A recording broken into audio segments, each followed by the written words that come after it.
வாழ்க வையகம், வாழ்க வையகம், வாழ்க வளமுடன். குரு வாழ்க, குருவே துணை. தியானமே யோகம், யோகமே ஞானம். தமிழ் ஆனந்த யோகம். வாழ்க வளமுடன். தமிழ் ஆனந்த யோகத்தின் இன்றைய சிறப்பு சிந்தனை துளி, இறைநிலை கருணை மிகுந்தது. பிரபஞ்சம் அனைத்துமாக இருப்பது ஒரே கடவுள்தான். ஆயிரக்கணக்கான பெயர்களையும் உருவத்தையும் கொடுத்து விளக்கினாலும் இறைவன் என்பது ஒன்றாகத்தான் இருக்க முடியும். இறைநிலையாகிய கடவுளை வணங்குவதை விட சிந்திப்பதே மேல் என்றார் ராமானுஜர். மனிதனுக்கு அவன் வரும் முன்னரே உணவாகவும் மருந்தாகவும் பயன்பட தாவரத்தை படைத்த இறைநிலையின் கருணையினை பற்றி ஆழ்ந்து சிந்திக்க வேண்டும். ஒரு தாயின் வயிற்றில் கரு உருவான உடனேயே அந்த தாயின் அசைவு அந்த கருவை பாதிக்க கூடாது என அங்கே ஒரு தண்ணீர் குடம் அமைத்தது இறைநிலையின் கருணையே ஆகும். உப்பு தண்ணீரை உயரே ஆகாயத்தில் ஏற்றி உப்பு நீங்கிய நன்னீரை மழையாக பெய்வித்து ஜீவன்களின் தாகத்தை தீர்க்கிற இறைநிலையின் கருணையை போற்ற வேண்டும். உடலில் ஒரு சிறுகாயம் ஏற்பட்டுவிடும் போதும் அந்த காயத்தின் வழியாக அத்தனை இரத்தமும் வெளியேறி விடாமல் இருக்க அங்கே இரத்தத்தை உறைய வைக்கும் அந்த இறைநிலையின் அன்பையும் கருணையையும் உணர வேண்டும். இறைநிலை கருணை மிகுந்தது. அன்பே சிவம் என்பதும் எல்லா கருணை மிக்கவர் என்பதும் இறைநிலை கருணை மிகுந்தது. அன்பே சிவம் என்பதும் அல்லாஹ் கருணை மிக்கவர் என்பதும் இயேசு அன்பின் வடிவம் என்பதும் இதனையே வலியுறுத்துகின்றன. Love is God. அன்பும் கருணையும் நமது செயலில் மேலோங்கும் போது இறை எவ்வழியோ அவ்வழியே நாமும் செயல்படுகிறோம். அதுவே உண்மையான இறை வழிபடுதல் அல்லது இறை வழிபாடு என்பதாகும். மனிதன் இறை வழிபாடு செய்யும் பொழுது இயற்கையோடு இசைந்து வாழ்வதால் அவன் வாழ்வாங்கு வாழ்கிறான். மனிதனானவன் இயற்கையை மதித்து அதனோடு இசைந்து அதன் வழி செல்வதும் அறநெறி பெறாமல் வாழ்வதுமே மிகச் சிறந்த இறை வழிபாடாகும். அவ்வழி வாழும்போது அவனுக்கு அன்பும் கருணையும் ஆதாரங்களாக மாறுகிறது. அன்பினாலும் கருணையினாலும் உயர்ந்த மனிதனே வணங்கத்தக்கவன் ஆவான். அவன் வாழும் இடமே கோவிலாகும். கோவில் என்பது யாரோ யாருக்காகவோ கட்டுகிற கட்டிடம் அல்ல. சிந்தனை செறிவோடு அகத்தின் அமைதியில் மன தூய்மை பெற்ற மகான் வாழும் இடமே கோவில். வாழ்க்கை என்கின்ற புனிதமான கொடையை பெற்றிருக்கிற நாம் அதன் புனிதத்தன்மையை போற்றும் வகையில் நமது வாழ்வை அறநெறியில் வாழ்வோம்.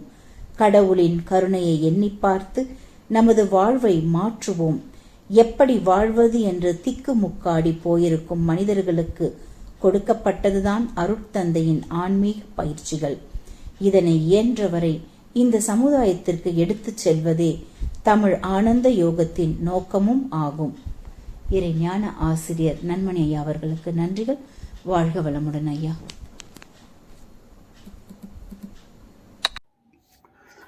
வாழ்க வையகம், வாழ்க வையகம், வாழ்க வளமுடன். குரு வாழ்க, குருவே துணை.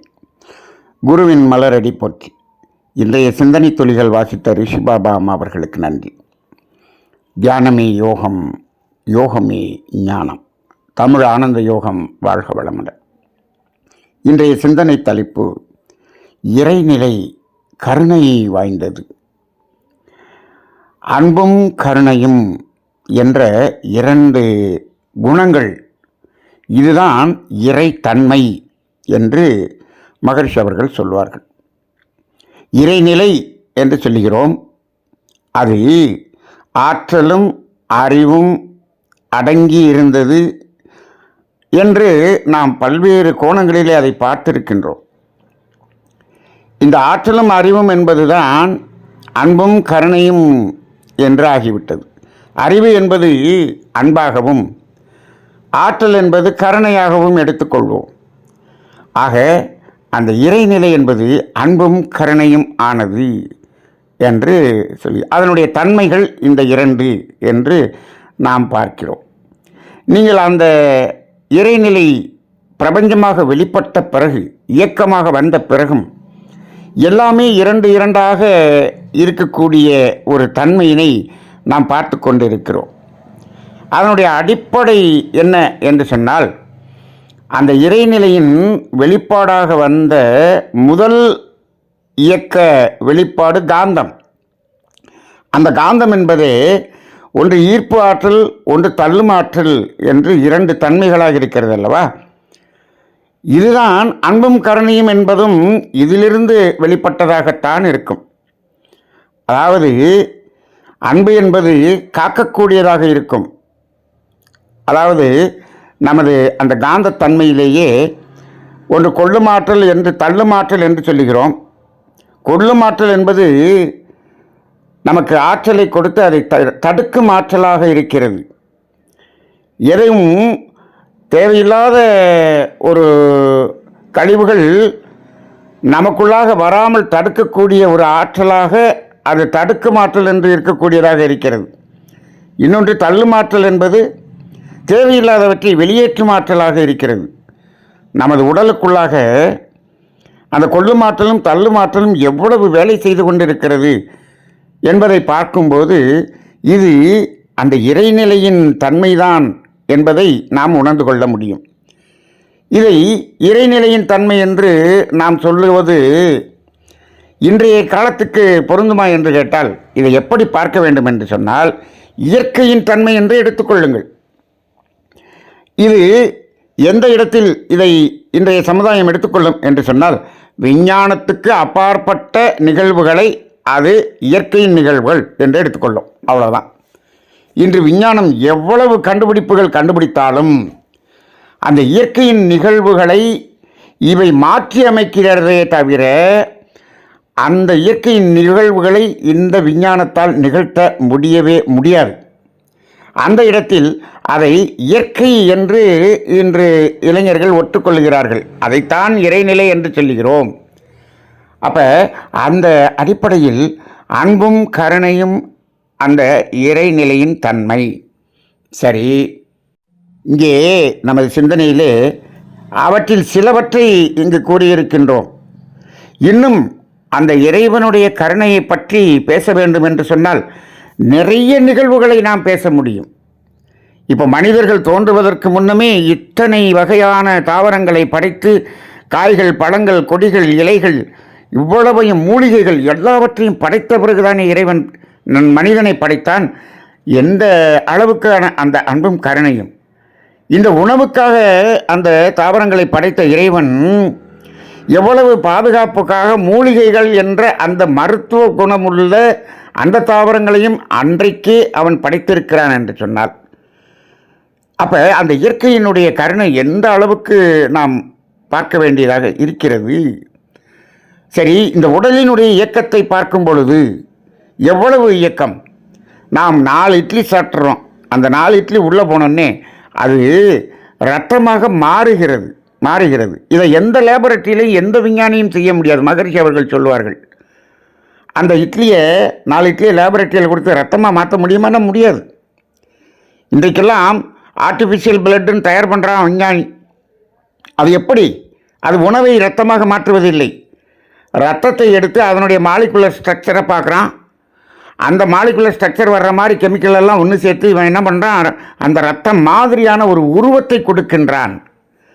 ஆனால் அந்த உருவம் மட்டும் அல்ல, அந்த இறைநிலையில் என்னென்ன இருக்கிறது? உருவம், தன்மை, இயக்க ஒழுங்கு என்ற 3ம் சேர்ந்தது தான் அறிவு என்று மகரிஷி சொல்லியிருக்கிறார். ஆனால் இங்கு அந்த உருவத்தை மட்டும் கொடுக்கக்கூடிய ஒரு வேலையைத்தான் விஞ்ஞானி செய்து கொண்டிருக்கிறார். அப்போ அந்த இறைநிலையின் அன்பும் கருணையும் என்பது முழுமையானது. அது உருவம், தன்மை, இயக்க ஒழுங்கு எல்லாவற்றையும் உள்ளடக்கியதாக இருக்கும். இந்த ஆர்டிஃபிஷியல் பிளட்டுக்கு அந்த தன்மை வராது, அதனுடைய இயக்க ஒழுங்கு வராது. இது அவசர காலத்துக்காக, தற்காலிகத்துக்காக இவன் தயார் செய்கிறானே தவிர இது முழுமையாக அந்த இயற்கையோடு ஒன்றி வர முடியாது என்பதை நாம் உணர்ந்து கொள்ள வேண்டும். அதேபோல் அந்த இரத்தத்தின் உறையும் தன்மையை இங்கு குறிப்பிட்டிருக்கின்றோம். இன்னும் பாருங்கள், இருதயம் ஒரு நிமிடத்துக்கு 72 தடவை சுருங்கி விரிகிறது என்று சொல்லி அதை அமைத்தது யார்? அது இறைத்தன்மை, இறை அறிவு, இறைவனுடைய கருணை தான் அது. அந்த இடத்துல இறைவனுடைய அன்பு தான் அந்த இயக்கத்தை, இருதயத்தின் இயக்கத்தை இயக்கிக் கொண்டிருக்கிறது என்று சொன்னால் அங்கு இறைவனுடைய கருணை என்பது எப்படி இருக்கும் என்று பார்த்தீர்கள் என்று சொன்னால், ஒரு இடத்தில் ஏதோ மன ரீதியாக உடல் ரீதியாக ஏதோ ஒரு பாதிப்பு ஏற்பட்டுவிட்டால் அந்த இடத்துக்கு அதிகமான பிராணசக்தி தேவைப்படுகிறது என்று புரிந்து கொண்டு இந்த இருதயத்தின் இயக்க வேகத்தை 72ங்கிறத 85ஆக மாற்றி அதிகமாக அந்த இரத்தத்தை அந்த இடத்துக்கு அனுப்பி பிராணசக்தி அந்த இடத்தில் அதிகப்படுத்தி ஜீவகாந்தத்தை அங்கு திணிவு பெறச் செய்து அந்த இடத்தை சரி செய்கிறதே, அது இறைவனுடைய கருணை தானே. அப்போ ஒரு இடத்துல ஏதாவது ஒரு பாதிப்பு ஏற்படுகிறது என்று சொன்னால் அந்த பிபி கூடுது. பிபி கூடுறதுங்கிறது இறைவனுடைய கருணை. ஆனால் இந்த விஞ்ஞானிகளை பிபி கூடுனா அது ஒரு நோய் என்று சொல்லி கொண்டிருக்கிறார்கள். அது ஏன் கூடுகிறது? அது அறிவுபூர்வமாக கூடுகிறது, கருணையின் அடிப்படையில் தான் கூடுகிறது. அது அந்த ஏதோ ஒரு பாதிப்பை சமன் செய்து சரி செய்வதற்காக கூடுகிறது. இது கூடுவதே தவறு என்று சொல்லக்கூடிய அறிவின் குறைபாடான விஞ்ஞானமாக நாம் பார்க்கிறோம். இன்னும் இதனுடைய கருணையை பாருங்கள். நாம் கார்பன் டை ஆக்சைடை வெளியேற்றி விடுகிறோம். இத்தனை கோடி மனிதர்கள், இத்தனை உயிரினங்களும் வெளியேற்றக்கூடிய அத்தனை அந்த கார்பனையும் இந்த தாவரங்கள் ஒருங்கி வேரின் மூலமாக பூமிக்குள் அனுப்புகிறது. அதை சுத்தம் செய்து அது அந்த வேரின் வழியாக அந்த தாவரத்தின் வழியாக பிராணசக்தி என்ற ஆக்சிஜனை நமக்கு கொடுக்கின்றது. இது எவ்வளவு பெரிய கருணையின் கொடை, இறை கருணையின் கொடை. இதை யாராவது நாம் செய்ய முடியுமா? நாம் இப்பொழுது விஞ்ஞானத்தின் மூலமாக இந்த கார்பனை எல்லாத்தையும் நம்ம சுத்தப்படுத்தணும் அப்படின்னு சொன்னோம்னா இங்கே இருக்கக்கூடிய இண்டஸ்ட்ரி முழுவதையும் அதற்குத்தான் நம்ம பயன்படுத்த முடியும். வேறு எந்த வேலையும் செய்ய முடியாது.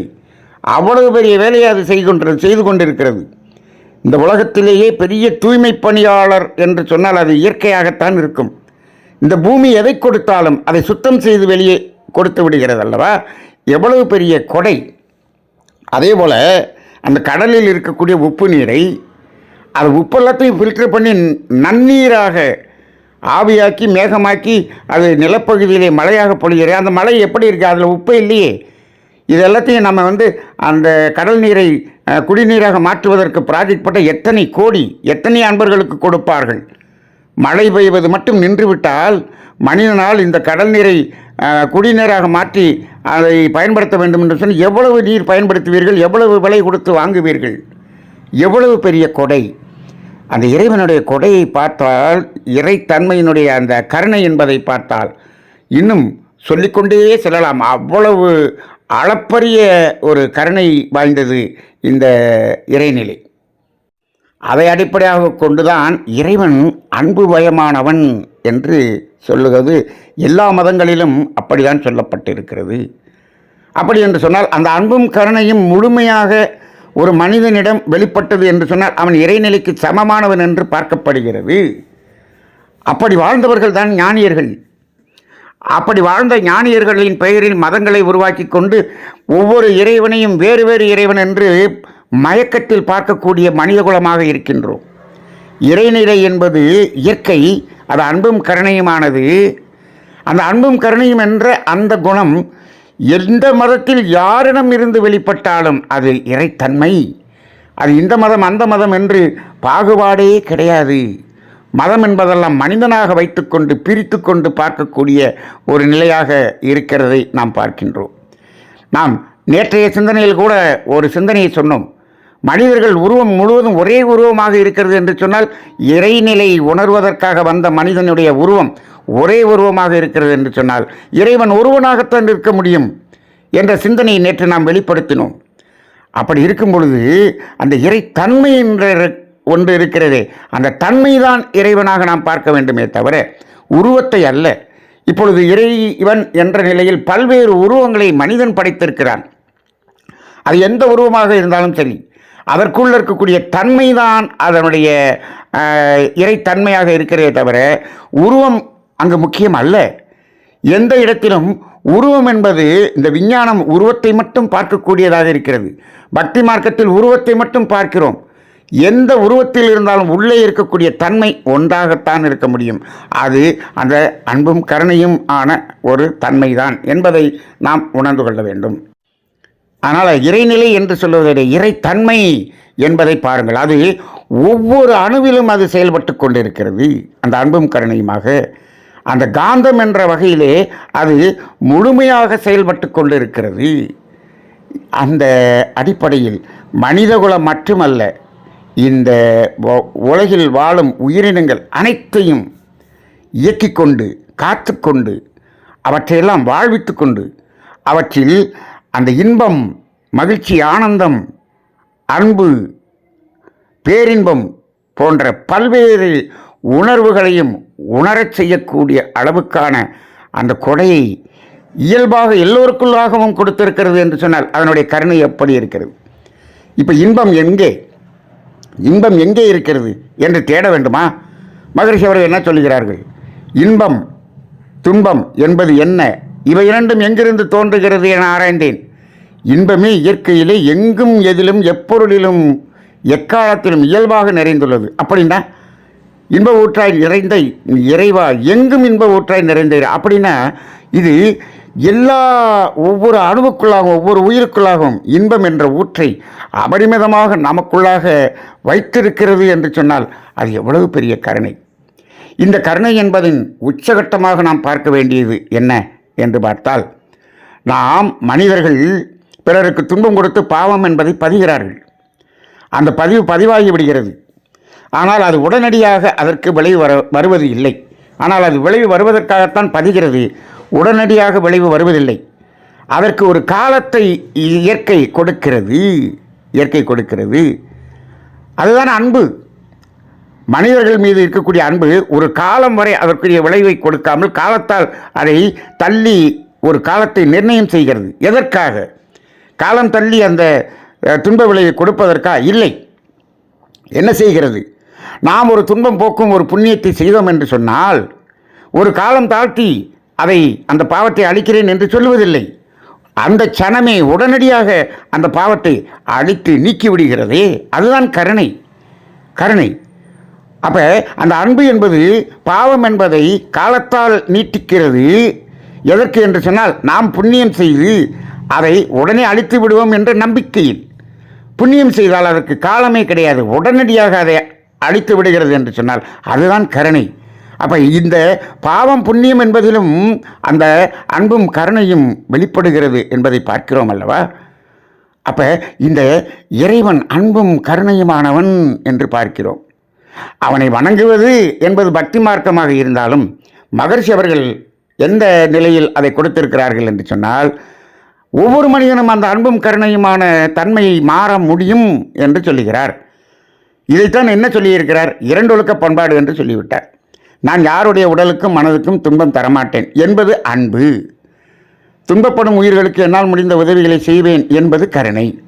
இந்த இரண்டொழுக்க பண்பாடில் ஒருவன் 100% வாழ்ந்து கொண்டிருந்தான் என்று சொன்னால் அவன் அன்பும் கருணையும் ஆனவன். அவனுடைய தன்மை அன்பும் கருணையுமாக மாறிவிட்டது. அவன் இறைவனுக்கு சமமானவன், இறை உணர்வு பெற்றவன் என்ற ஒரு நிலைக்கு ஒவ்வொரு மனிதனும் மாற முடியும் என்ற அளவுக்கான ஒரு தத்துவங்களையும் பயிற்சியை கொடுத்தது வேதாத்திரியம். ஆனால் அந்த அளவுக்கு மாறியவர்கள் எங்கே இருக்கிறார்கள் என்று வேதாத்திரி மகரிஷி அவர்களே தேடி பார்த்தார்கள், கிடைக்கவில்லை. ஏன்?